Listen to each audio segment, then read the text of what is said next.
conditions of service. Now, the Ministry of Roads and Infrastructure, together with the World Bank, have begun the process of handing over the socio-economic infrastructure facilities constructed for local communities in the counties of West Pokot and Turkana.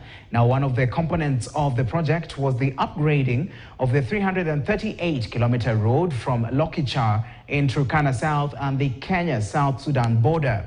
Now, representatives from the State Department for Roads, World Bank and the digital economy have begun talks ahead of the handover to ensure the smooth operationalization and sustainability of the facilities.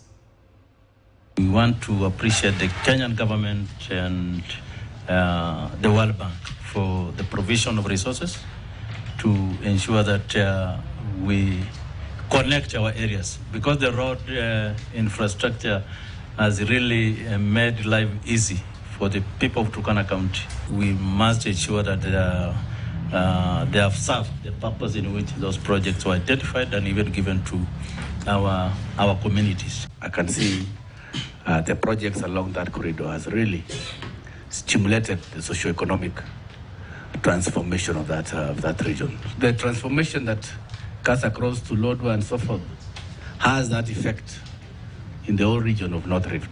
These are high-end facilities, and if they are left unattended, very soon we will start seeing lights vandalized, find some of the grills gone, and we still have neighbors who